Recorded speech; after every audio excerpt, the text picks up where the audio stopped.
Y bueno, damos las buenas noches a nuestros queridos amigos que nos siguen desde Facebook Live y también a los amigos que están conectados en Zoom. Somos Camino de Amor y como todos los martes estamos presentes acá en este espacio de las redes sociales y de la internet para traer temas de interés, temas de ayuda personal para nuestro crecimiento espiritual, ¿sí? Entonces mucho se habla del alma, ¿no? Vamos a hablar un poco ahora del alma, en términos de, el alma es el sinónimo de espíritu, ¿no? Sinónimo de espíritu. Algunas literaturas definen al alma como el espíritu encarnado, ¿no? Pero estamos hablando acá en general, el espíritu, ¿no? ¿Existe el espíritu? Somos espíritu, nuestro espíritu. ¿Existe realmente o es solamente una creencia? Vamos a verlo. Vamos a discutir ese tema. Bueno, muchas religiones hablan del alma, ¿no? Creen en el alma y hablan de que el alma es pues la esencia de la divinidad, la esencia de Dios, ¿no? Donde las cualidades más grandes que pueda tener el ser humano, el amor, la compasión, la caridad y todas las grandes virtudes residen en ella, ¿no? Todas las religiones en su mayoría se refieren así al espíritu o al alma, ¿no? Eso lo sabemos o intuitivamente lo conocemos, sin embargo lo podemos verificar en conociendo un poquito a las religiones. La mayoría de ellas hablan, pues si no todas, hablan del alma, ¿no? La existencia del alma, algo más allá de lo corporal, ¿no? ¿Y cuál es la posición de las personas ante esto? Aceptan básicamente por fe que el alma existe. Dicen, sí, yo tengo fe que el alma existe. Y otras simplemente ni siquiera lo piensan, ¿no? O sea, no se ponen a pensar si existe o no existe. Simplemente no le dan importancia, ¿no? Es la realidad. La mayoría de las personas, muchas de estas personas, la mayoría, digamos, adopta esta segunda posición, ¿no? O sea, no les interesa el tema y más están en su día a día, en sus preocupaciones materiales de diversa índole y se olvida de la parte espiritual, ¿no? Ni siquiera cuestionan, ¿no? No les interesa mucho.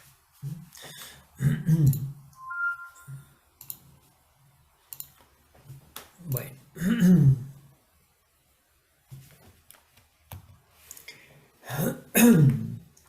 Pero más allá de eso, la mayoría de las personas viven su existencia terrena como si el alma no existiera, ¿no? O sea, el enfoque que dan es un enfoque totalmente, y a veces nosotros mismos nos olvidamos, ¿no? O sea, pensamos o actuamos, hacemos las cosas en función de que somos el cuerpo que nos vemos en el espejo en las mañanas, ¿no? Somos ese cuerpo, el alma ni la pensamos o ni la reflexionamos, pero la mayoría de las personas se preocupa solamente de la parte material del cuerpo. Están pues concentrados en sus obligaciones diarias, sus metas, sus ambiciones, sus objetivos y tratando de satisfacer pues sus deseos que pueden ser de diversa índole y de diversos niveles, ¿no? Algunas personas sí, obviamente, sus quehaceres son enfocados básicamente en la subsistencia prácticamente, personas que están pues con situaciones económicas muy apremiantes, ¿no? Pero más allá de eso, la mayoría pues está envuelta en esta vorágine material, digamos, ¿no? Todos son temas, deseos, cosas que giran en torno a nuestra vida material únicamente, ¿sí? No hay tiempo para más, dicen, ¿no? Más aún, algunos impulsados por el ego, o que se convierte en egoísmo, están concentrados en amasar riqueza, poder, dinero y un estatus en la sociedad, ¿no? Entonces, sus ansias, su esmero, su fuerza, toda su dedicación, sus objetivos son básicamente estos, ¿no? dinero y con el dinero poder, ¿no? Que muchas veces el poder es el que no les basta solamente dinero, sino también quieren poder y ser reconocidos de alguna manera en la sociedad, ¿sí? Algunos son pues aspiraciones, se podrían decir normales en las personas, pero cuando ya hay un exceso o un egoísmo, entonces ya se convierte en algo que no es natural, digamos, o normal, ¿no? Pero hay pues esto, ¿no? Hay mucho de esto. No es que sea una cosa rara, hay bastante.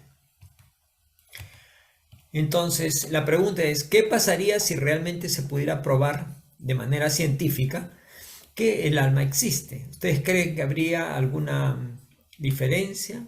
Eh, Porque ahora la gente ni se da cuenta, ¿no? Pero si tú le dices a una persona, a ver, pues, el cuerpo humano tiene cabeza, tronco y extremidades, lo entienden, lo asimilan, porque lo ven, lo tocan y ven a otras personas que también es lo mismo, ¿no? Es cabeza, tronco, extremidades. Pero el alma, como no se ve, pero sin embargo, si hubiera una prueba científica de su existencia, eh, ¿ustedes creen que habría algún cambio? ¿Qué pasaría, no? ¿Cómo pensarían las personas? Hablando de pruebas, hay algunas investigaciones experimentales sobre un fenómeno que se llama experiencias cercanas a la muerte. De repente han oído hablar de ello. En inglés se llaman Near Death Experiences, NDE, ¿no? Por las siglas del inglés, NDE, experiencias cercanas a la muerte. Entonces, ¿y qué son estas cosas? Son vivencias o hechos que se dan generalmente cuando a una persona le ocurre un paro cardíaco, pero a raíz de ese paro cardíaco no muere, sino que por algún protocolo médico es resucitada y regresa a la vida, ¿no? Aparentemente como que muere y de ahí regresa.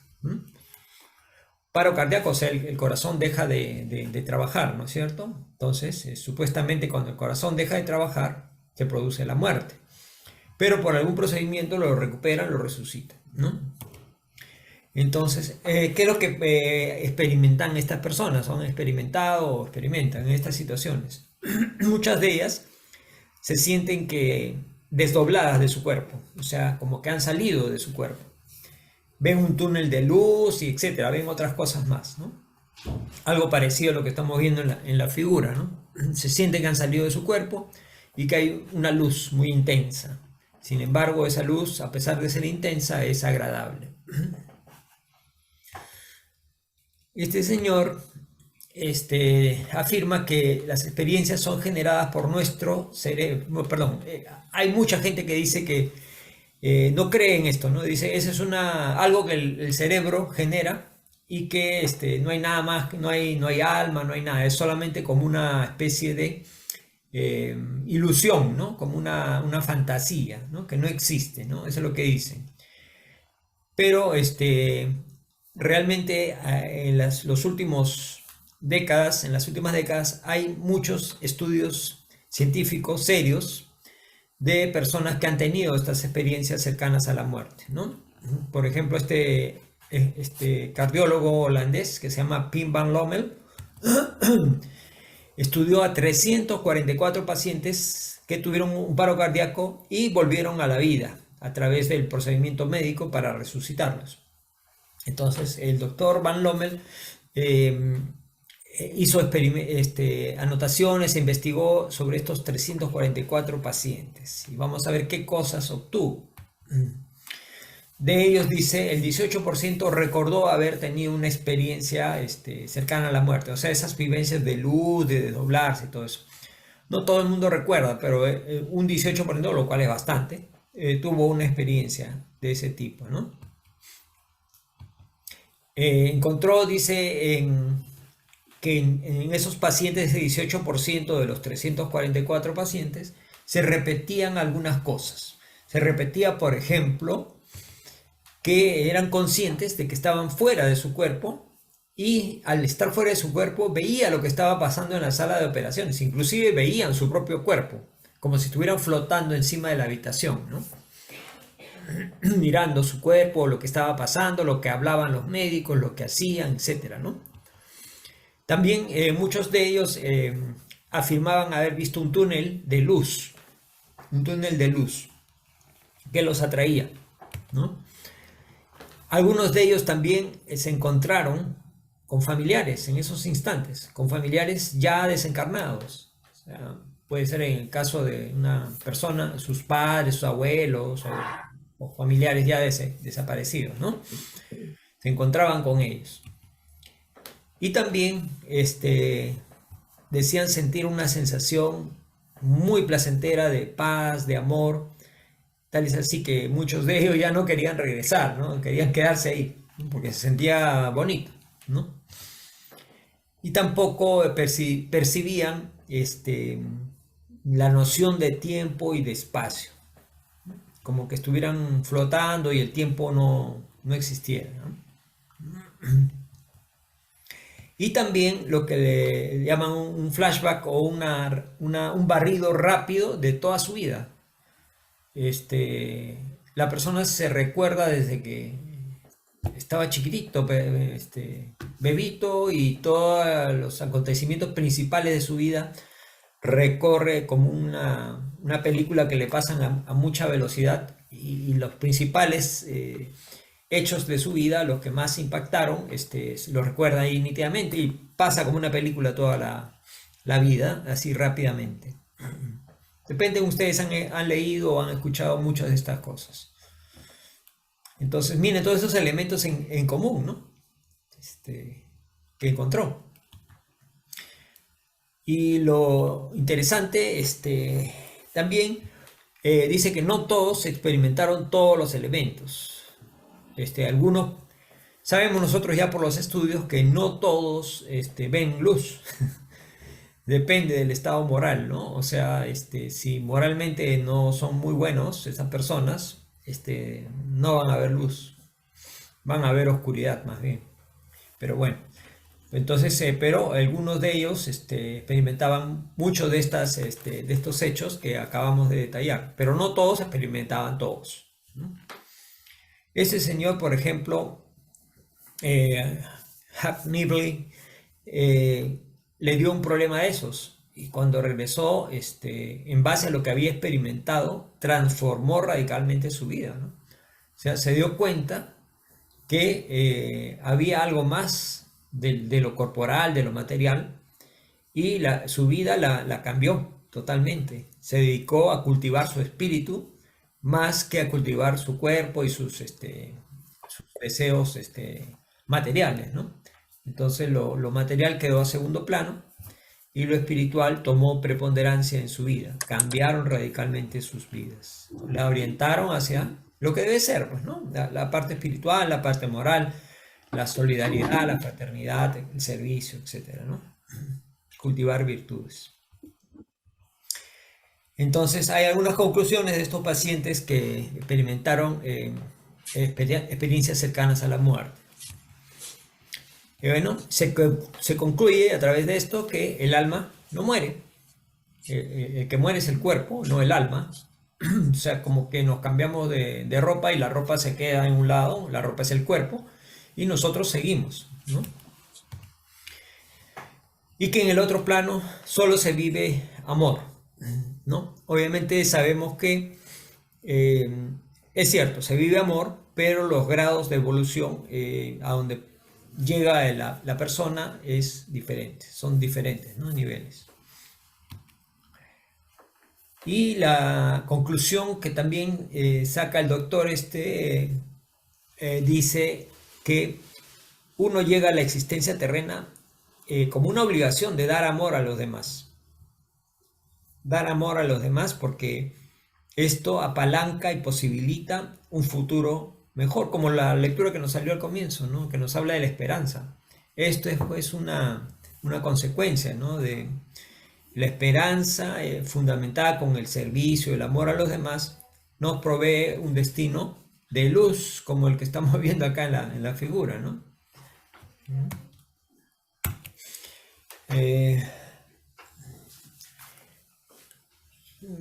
Si bien es cierto, no hay explicación científica de por qué se repiten estos elementos en las experiencias cercanas a la muerte, ¿no?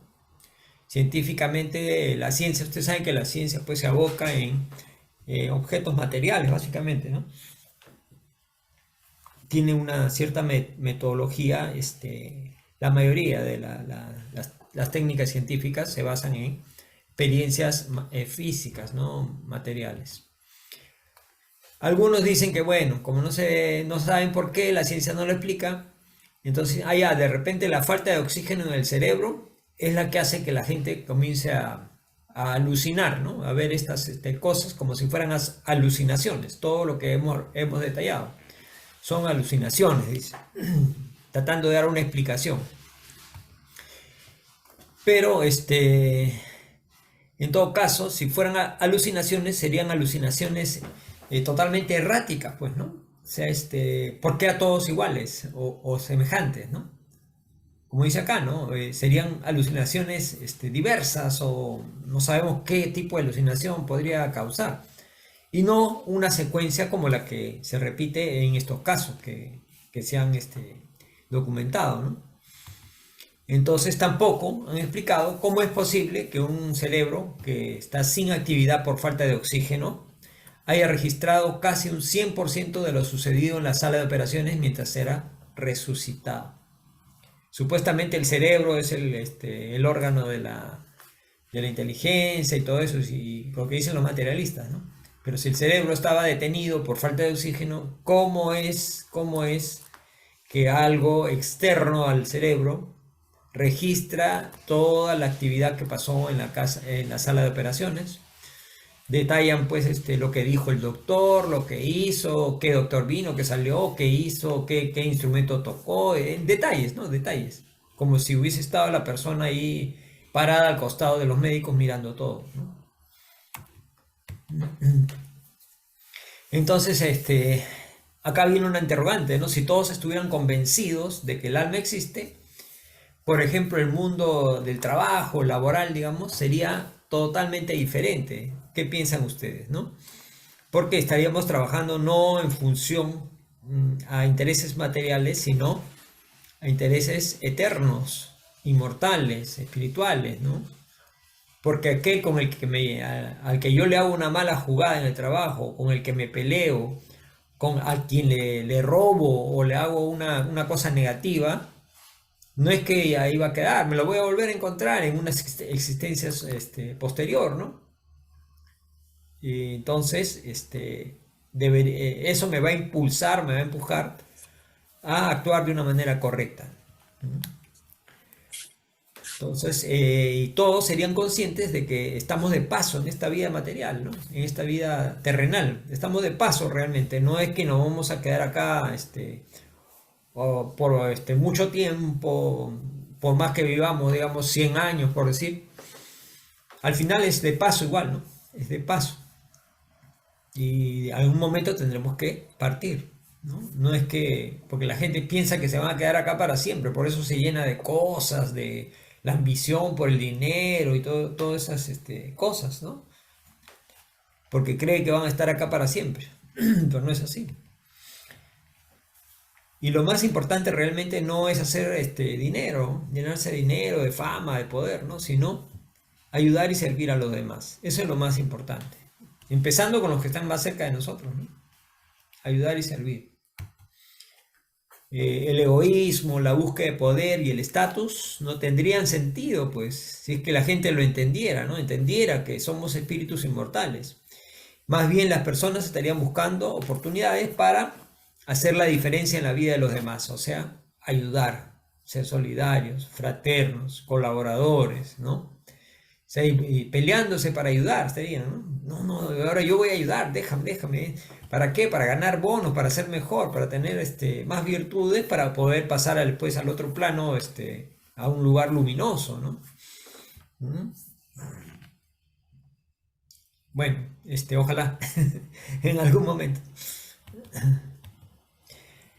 Entonces, hemos hablado un poco de estas pruebas de la existencia del alma, que son las experimentales, que le acabamos de detallar con las experiencias cercanas a la muerte, pero también hay pruebas de característica moral, ¿no? Pruebas morales. Pero esas pruebas morales también tienen lógica, no son así eh, aparte de la razón, ¿no? Son de orden lógico. Y a través del tiempo han mantenido su fuerza y su importancia, su valor, ¿no? Vamos a verla ahora, cuáles son, ¿no? Según las escuelas materialistas y monistas, el alma no es más que la resultante de las funciones cerebrales, lo que comentábamos hace un rato, ¿no? Dicen que el alma es solamente un producto del cerebro. O sea, el cerebro hace que se manifieste algo que se llama alma y que es inteligente. Haeckel decía, ¿no? Las células del cerebro son los verdaderos órganos del alma. Esta está ligada a la integridad de ellas, a la integridad de las células, ¿no? Crece, decae y desaparece con ellas. El germen material contiene el ser completo, físico y mental. Ahí en la parte mental captura el concepto de alma también, ¿no? Entonces, según Haeckel, entonces todo está en el cerebro. El cerebro se malogra, el alma también se malogra. ¿Sí? Es lo que está diciendo.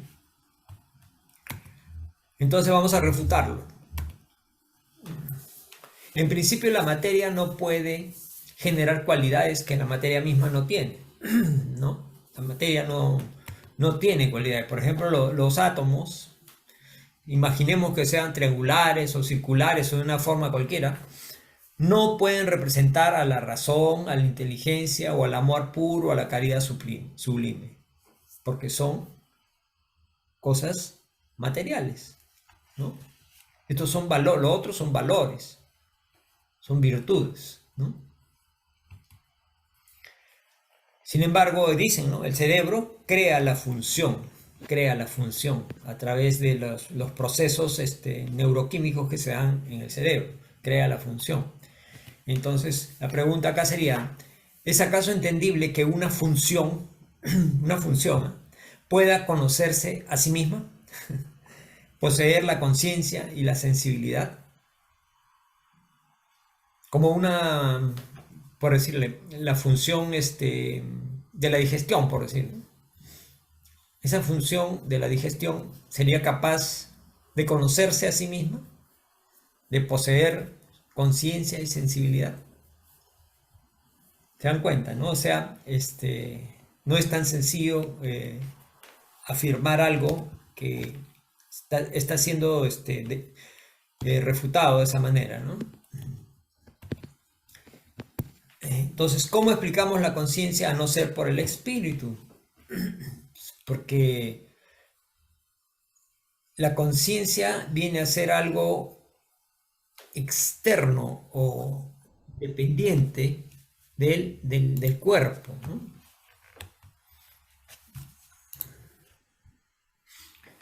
¿Vendría de la materia la conciencia? Sin embargo, vemos que muchas veces está en oposición una con la otra, ¿no? La conciencia y la materia, nuestro cuerpo y nuestros valores, ¿no? Estamos luchando contra, por ejemplo, un mal hábito, un vicio. El cuerpo aparentemente nos pide algo y nuestro espíritu, nuestra conciencia dice que no, que está mal,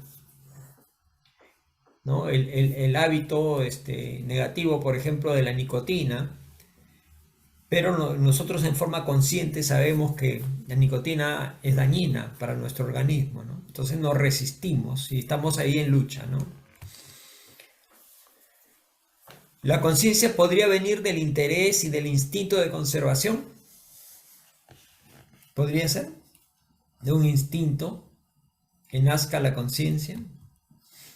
Muchas veces la conciencia se rebela contra el instinto de conservación. Si no, imagínense, ¿no? Una escena donde una madre con su hijo, el hijo está en peligro de muerte. La madre se va a arriesgar su propia vida con tal de salvar a su hijo. O sea, yendo contra su instinto de conservación, prefiere sacrificarse para salvar a su hijo.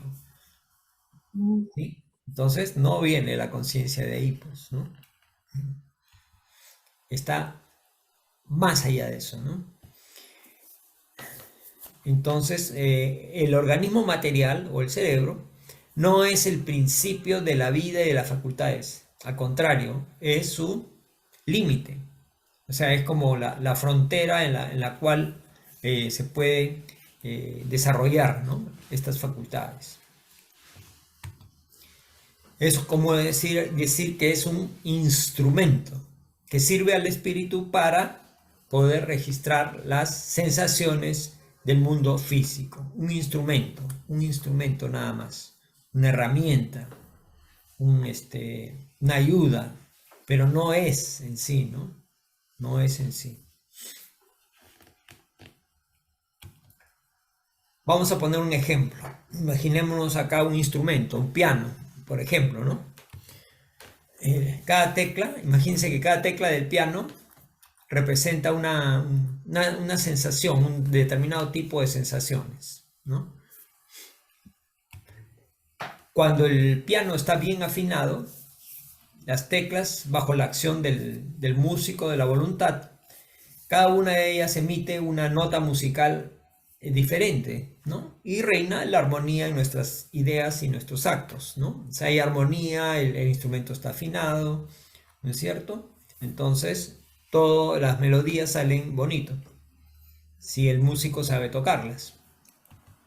Pero si las teclas están rotas, o están desafinadas o incompletas, entonces el sonido que va a salir va a ser un sonido feo, ¿no? No va a ser adecuado. Entonces, ¿qué va a pasar? La armonía se va a romper.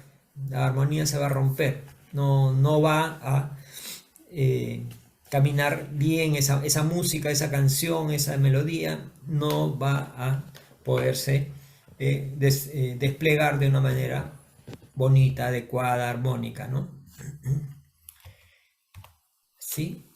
Y por más esfuerzos, se puede ser un músico eximio, ¿no? El que esté tocando el piano, pero ese piano está desafinado, las teclas rotas, ¿no? Igual, ¿no? Por más esfuerzos que haga la inteligencia del artista, no podrá conseguir del instrumento defectuoso una melodía armoniosa. Esa es la analogía, ¿no? Con el cerebro. Así pues explicamos las enfermedades mentales, por ejemplo, la neurosis, la idiotez, la pérdida temporal de la palabra, de la memoria, la locura, etc. Sin que por eso la existencia del alma quede en duda. Es igual, el músico que es un eximio pianista está.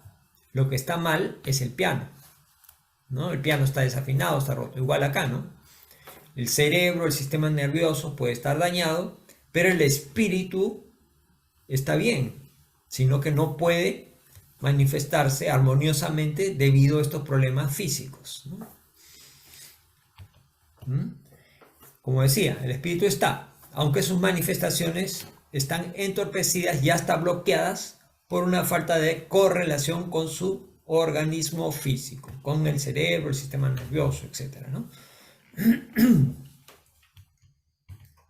Entonces, el desarrollo del cerebro implica mayores facultades. Sí, o sea, un cerebro más desarrollado posibilita como un instrumento más fino, ¿no? Un piano más fino, un violín, esa marca Stradivarius, qué sé yo, ¿no? Son instrumentos más finos, de mayor fidelidad. Entonces, igual, un cerebro más desarrollado, comparándolo pues el cerebro del hombre actual con el cerebro del hombre primitivo, el hombre de las cavernas, el cerebro ha desarrollado mucho en el ser humano, ¿no? Entonces hay mayores posibilidades de manifestar las facultades espirituales, ¿no?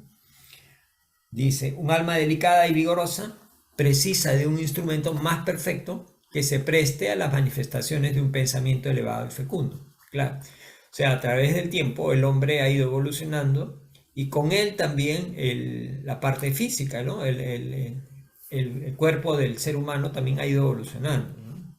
Al igual que su espíritu. Por ejemplo, el tamaño, el cerebro, las circunvoluciones. Las circunvoluciones son estas, como arruguitas que tiene el cerebro, ¿no? Se llaman circunvoluciones, las pequeñas aparentes grietas, esas arrugas que hay, ¿no? Están en relación directa con el grado de evolución del espíritu. Cerebro más pequeño y las circunvoluciones no tan desarrolladas, no tan complejas, entonces son instrumentos más elementales, digamos, ¿no? Entonces, tampoco podemos deducir que la memoria es producto de las células del cerebro, porque algunos dirán, ¿no? Ah, sí, tiene un cerebro prodigioso, dice, ¿no? Se acuerda de todo, pero no es tan así, porque acuérdense que las células se modifican y se renuevan, están todo el tiempo muriendo y naciendo, ¿no? Entonces, lo que nos dicen, miren, es que las células de nuestro cerebro y nuestro cuerpo se mudan completamente, todas casi, en pocos años. En pocos años no somos el mismo grupo o conjunto de células que fuimos hace algunos años. Cambiado totalmente, ¿no? Entonces, de ser así, entonces, ¿cómo explicaríamos que nos podemos acordar de hechos de hace 10, 20, 30 años? O sea, cosas de nuestra infancia, ¿no? Si todas las células ya cambiaron, entonces, ¿cómo no vamos a acordar de algo de cuando éramos bebés, ¿no? Infantes, ¿no? Entonces, ¿cómo los ancianos, dice, recuerdan, dice, con gran facilidad los detalles de su infancia? Si fuera, como dicen, que están en las células del cerebro. ¿Cómo podría la memoria, la personalidad, el yo persistir y mantenerse entre las continuas destrucciones y reconstrucciones celulares, ¿no? Entonces, esta es una de las preguntas que refuta todas esas consideraciones materialistas, ¿no? Esto no tiene solución para el materialismo, no lo puede responder. Y algunos, miren, por ejemplo, dicen algunos científicos, psicólogos, por ejemplo, dicen que los sentidos son el único vehículo para el alma. A través de los sentidos se manifiesta el alma. La suspensión de los sentidos implica la desaparición del alma. Dicen, ¿no? Pero, ¿qué pasa bajo la acción de la anestesia o la supresión momentánea de la sensibilidad? No elimina la acción de la inteligencia. La inteligencia está, ¿sí? Entonces ahí es algo que va en contra del argumento inicial, ¿no? Entonces, más aún, se activa cuando el materialismo dice que debería estar aniquilado, se activa, ¿no? En casos cuando el materialismo dice que no, debería estar bloqueado.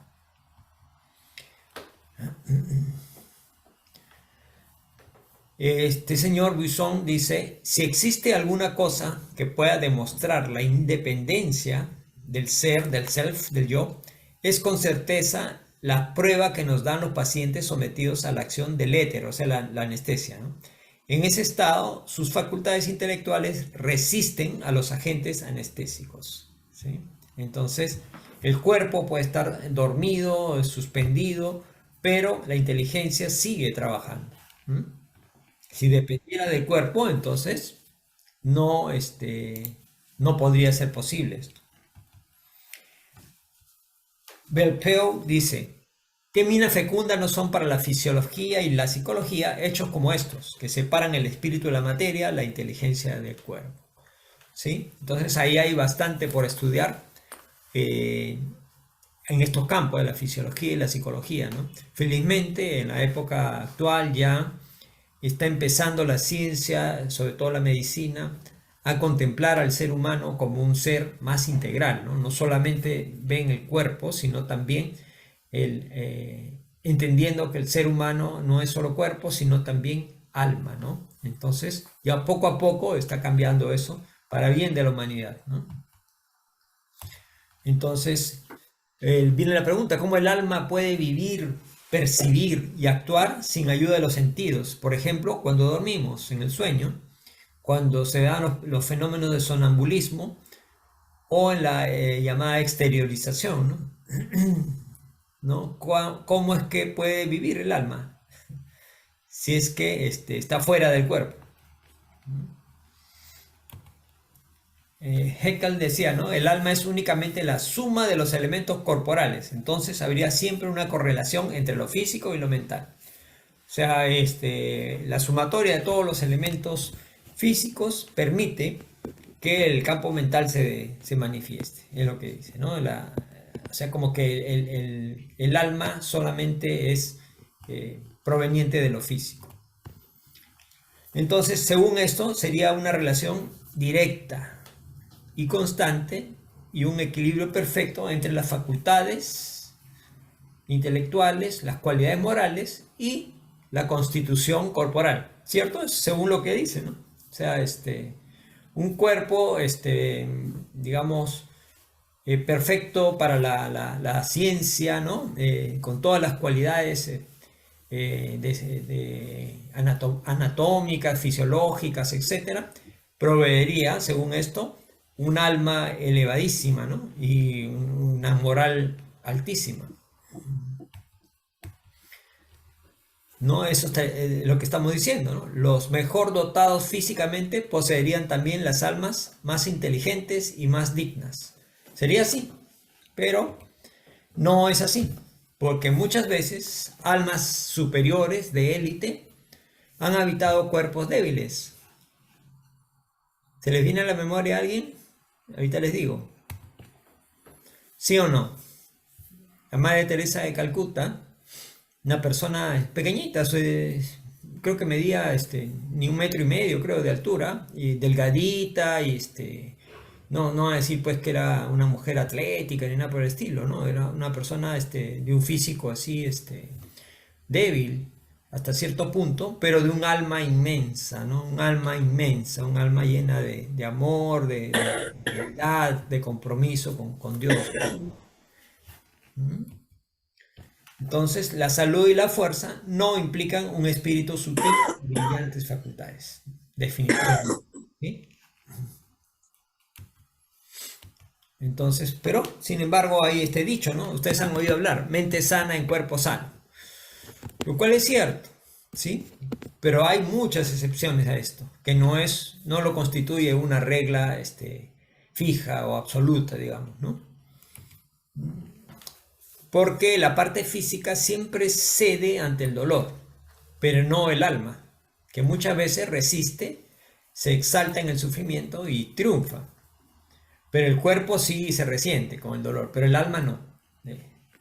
Muchas veces se superan los dolores, las vicisitudes, por la convicción espiritual, por el espíritu. El espíritu es el que lucha, resiste, se exalta, ¿no? Pero no el cuerpo. Si no, miren estos ejemplos, ¿no? El mismo Maestro Jesús, ¿no? Maestro Jesús, su espíritu era tan grande que superó todas esos martirios, esas vejaciones que cometieron contra él, ¿no? El mismo Sócrates, Juana de Arco, ¿no? A los mártires cristianos de los primeros tiempos, ¿no? A los husitas, etcétera, ¿no? Que ennoblecen la raza humana y nos recuerdan que el sacrificio y el deber pueden elevarse muy por encima de los instintos de la materia. ¿Sí? Sino esos mártires que los mataban en los coliseos romanos, ¿no? Les soltaban las fieras, los leones, por ejemplo, ¿no? Y ellos no renunciaban, pues podían salvarse y renunciaban a Cristo, ¿no? Pero ellos no renunciaban. En las horas decisivas, la voluntad de los héroes sabe dominar las resistencias del cuerpo.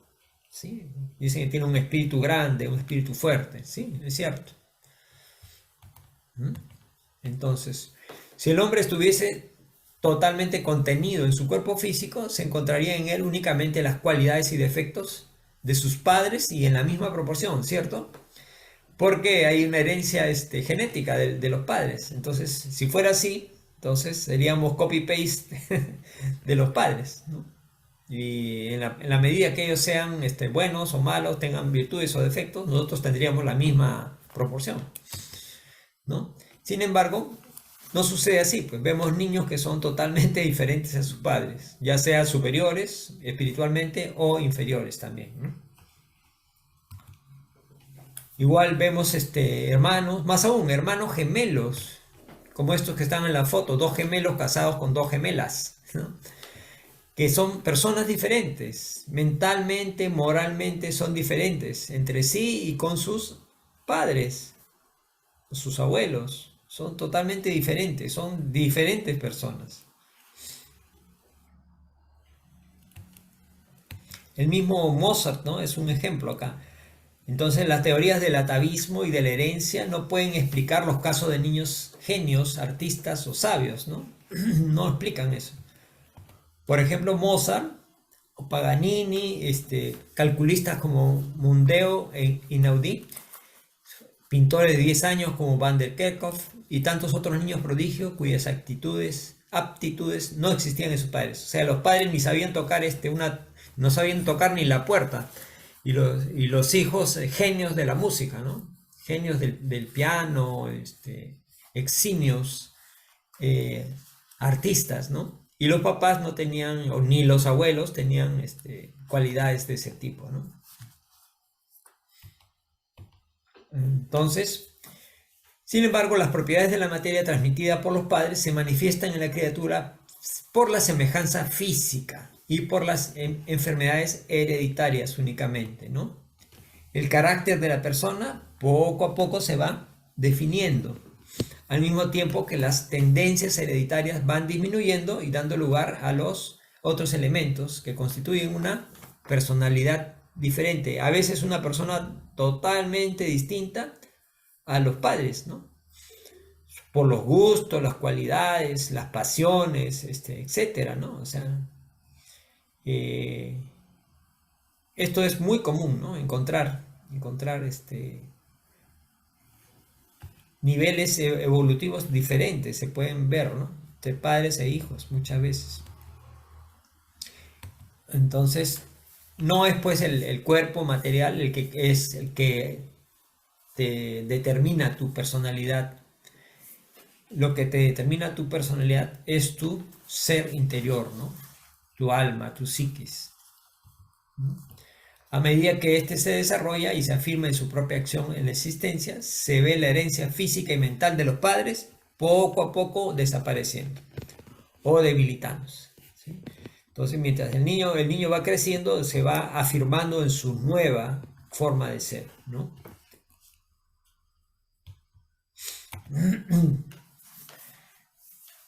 Otro argumento moral también es que el concepto del bien, ¿no? Dice, la ley de Dios está grabada en la conciencia del hombre, ¿sí? La idea del bien grabada en la conciencia es también prueba evidente de nuestro origen espiritual, ¿sí? Porque el bien está en nuestra conciencia, ¿no? Si, por ejemplo, si el hombre procediese de la materia o de fuerzas mecánicas del mundo, no podría conocer el bien y el mal, sentir remordimientos, ni dolor moral, porque estamos hablando de cosas materiales únicamente, ¿no? ¿Cómo es que la materia te va a generar ese tipo de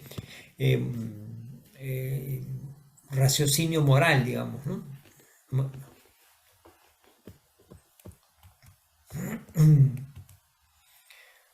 Algunos dicen, ¿no? Tratando de argumentar, dicen, ¿no? Esas nociones, dice, provienen de tus antepasados, de la educación, de las influencias sociales. Como que la noción del bien y el mal, ya viene heredada, pues, en alguna célula viene de tus padres, de los abuelos, de antes, ¿no? Pero ahí viene la pregunta, ¿no? Pero si son herencia del pasado, entonces, al comienzo, ¿quién las recibió y de dónde? ¿Cómo la recibió? ¿De dónde recibió si en algún momento llegó, ¿cómo llegó? ¿Llegó de afuera o se desarrolló en el mismo cuerpo? No hay explicación para eso, ¿no? ¿Y por qué se multiplican en nosotros, aún en situaciones no propicias, ¿no? Entonces, esa teoría no es muy racional, pues, ¿no? Se cae con ese argumento, ¿no? Entonces, si el mal nos ha hecho sufrir, hemos llorado por nosotros, por lo demás, es porque hemos podido ya dilucidar un poquito en esos momentos de tristeza eh, el tema espiritual, ¿no? El tema moral, ¿no? Y sus enlaces con el plano espiritual, ¿no? Comprender el encanto amargo, dice, y el fin elevado de la existencia de todos los seres, claro. Ya entrevemos la inmortalidad del alma, que hay algo más, ¿no? La reflexión, el dolor nos lleva a la reflexión acerca de la existencia del espíritu, ¿no? Y a determinar como dice acá, el fin elevado de la existencia de todos los seres, ¿no? No somos únicamente materia que está de paso y ahí queda, ¿no? No es así. Entonces, muchas veces, si no nos educamos con el amor, nos tocará educarnos con el dolor y elevarnos de esa manera de lo temporal hacia lo inmortal o infinito, ¿no? Esa es la escuela de la vida, ¿no? ¿No? Entonces, el pensamiento y la conciencia no vienen ni una combinación química ni mecánica de la materia, ¿no? ¿No? Al contrario, ¿no? Al contrario, el pensamiento y la conciencia dominan, dirigen y subyugan, ¿no? De lo alto, del otro plano, del plano trascendente, ¿no? Y dominan a la materia, dominamos la materia de esa manera, ¿no? Porque a través del pensamiento, la inteligencia, exploramos los mundos en el cosmos, por ejemplo. Sabemos cuánto pesan los elementos que hay en el espacio, cuánto miden los planetas, los mundos, ¿no?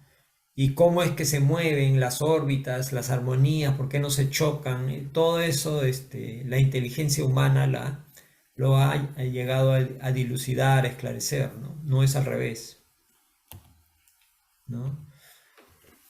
Pero sí es cierto, ¿no? Parcialmente somos del mundo material. O sea, somos materia, tenemos materia, aparte del espíritu que somos, tenemos un empaque corporal, ¿no es cierto? O sea, parcialmente somos del mundo material, por lo tanto estamos expuestos pues a todo lo que nos pueda pasar acá. Enfermedades, golpes, problemas de diversa índole, ¿no? Y eso nos afecta, pues padecemos con estas enfermedades, ¿no? Pero si fuéramos totalmente materia en un mundo material, solamente materia, estaríamos ya pues adaptados completamente, compenetrados y muchas cosas no nos harían sufrir, no, porque seríamos como imbuidos, imbuidos parte de este mundo, ¿no? Y digamos, si queremos llegar al fondo del tema de la naturaleza humana, de la vida, del destino, del bien, el mal, la libertad y la responsabilidad, esas cosas no las vamos a encontrar en un laboratorio, pues, en el fondo de una pipeta, de una cubeta o de una retorta. Retortas son estos dispositivos de vidrio que tienen un pico largo, ¿no? O los bisturís o escalpelos, ¿no? No nos van no vamos a encontrarlos con estos elementos a la naturaleza humana. Por más que abran a un cuerpo humano, vean que hay adentro, nunca van a encontrar al alma. O lo procedan con ácidos, con diferentes componentes, no van a encontrar el alma, porque el alma no es material, pues, ¿no? ¿No? Igual, ¿no? La ciencia material no puede enfocarse en calificar cosas espirituales, ¿no? Porque el que califica es el espíritu, no la ciencia material, ¿no? El espíritu, solamente el espíritu puede comprender al espíritu, obviamente dependiendo de su grado de evolución, ¿no? Si está el espíritu más evolucionado, tendrá mayor comprensión. Entonces, es de la conciencia, dice, de sus almas superiores, sus pensamientos, trabajos, ejemplos, sacrificios, que brotan la luz y el más noble ideal que puede guiar a la humanidad en su camino. ¿sí? Es espíritus elevados, ¿no? Espíritus elevados que sirven de guía, que sirven de orientación al ser humano, ¿no? En general, ¿no? No es de la materia que salen estos nobles ideales, guías, ¿no? Entonces, entendamos que el hombre es al mismo tiempo espíritu y materia, ¿no? Alma y cuerpo, al mismo tiempo las dos cosas. No es solo cuerpo, ni todavía somos solo espíritu. Entonces, como dice, ¿no? León Denis, ¿no? El espíritu duerme en el mineral, despierta ya en la materia orgánica y adquiere actividad, se expande y se eleva en el espíritu, ¿no? O sea, va un progreso, lo que se llama la evolución, ¿no? Evolución. Entonces, y alguien pregunta, ¿no? ¿Y no habrá solamente una esencia única de las cosas? Forma y... Estamos filosofando acá, todos.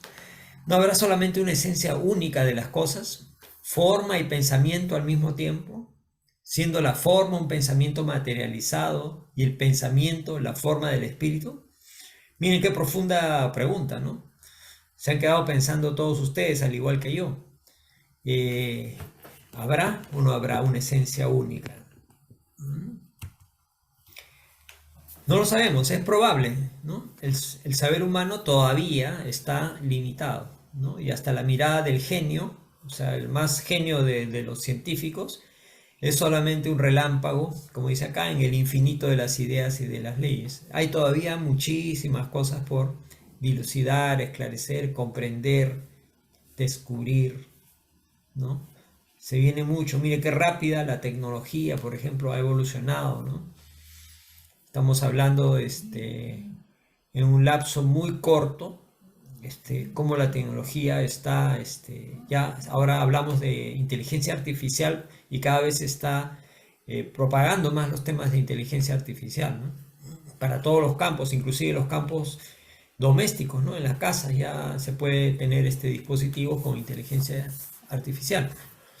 Eh, Igual, ¿no? Entonces, este tipo de preguntas tan profundas, filosóficas, en algún momento el ser humano ya las va a poder responder.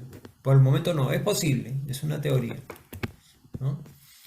Sin embargo, lo que caracteriza al alma es su diferencia de la materia y su individualidad consciente, ¿no? O sea, somos individuales, eso hay que tenerlo bien claro, ¿ya? Somos un ser individual.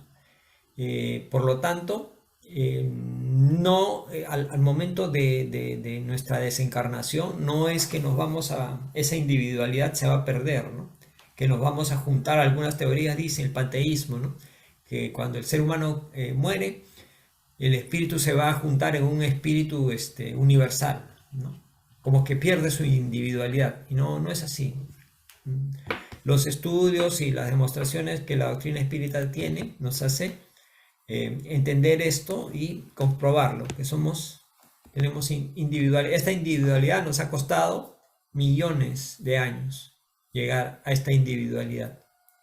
Entonces, y de aquí es para siempre, ¿no? Y consciente se refiere a que el ser humano es el top de la cadena de la evolución en la Tierra, que recién es consciente de sí mismo, ¿no? Consciente de sí mismo, de sus limitaciones, sus potenciales, sus valores, etcétera, ¿no? Es capaz de desarrollar una moral, ¿no? Entender los valores morales, ¿no? Entonces, analizando la materia, pues se dispersa, se disipa, ¿no? El átomo se puede dividir en partículas subatómicas, que a su vez también pueden ser fragmentadas, ¿no? La materia está desprovista de unidad, como lo establecen los descubrimientos de Becquerel, de Curie y de Le Bon. No hay unidad, o sea, siempre se puede seguir partiendo o dividiendo a la materia. Pero el espíritu no. El espíritu es un elemento único, simple, indivisible e indestructible, imperecedero e inmortal. Esa es la buena noticia, mis queridos hermanos. Somos inmortales, somos únicos, no hay otro ser igual a nosotros en todo el universo. Somos únicos, ¿sí? Y no estamos sujetos a divisiones, ¿no? De nosotros no va a salir otro espíritu, ¿no? Somos indivisibles, nada nos destruye y somos inmortales. Entonces, como somos inmortales, tenemos que trabajar ahora, ya, ahora, no mañana, desde ahora, en preparar nuestro futuro, un futuro feliz, porque todos queremos ser felices, ¿cierto? Entonces, hagamos lo que hemos visto en todo el transcurso de la charla, cultivar valores, servir, cultivar el amor al prójimo, los valores morales, darle sentido a nuestras vidas y dejar atrás los vicios, los malos hábitos, las cosas negativas que nosotros tenemos, que podemos saber qué es lo que tenemos de negativo y desecharlo y ir sembrando nuestro futuro, de futuro de paz, de luz, de felicidad, porque todos queremos ser felices, ¿no? Nadie quiere ser infeliz, ni estar atormentado, ni sufriendo, ¿no? Ni agobiado, ¿no? Al contrario, queremos ser felices. Entonces, mis hermanos, a trabajar con la ayuda de Dios y los buenos espíritus y la guía del Maestro Jesús, de la mano de Él, a seguir adelante y trabajemos por un futuro mejor para cada uno de nosotros. Por su atención, muchísimas gracias, mis hermanos. La próxima semana tenemos a un invitado especial para celebrar quedan invitados a celebrar nuestro aniversario. Hemos cumplido 9 años y lo vamos a celebrar la próxima semana con nuestro hermano Samuel Lozano. Así que pasen la voz para que nos acompañen. Va a ser un momento muy, muy bonito y grato para todos. Muchísimas gracias por su atención. Los esperamos el próximo martes. Muchas gracias.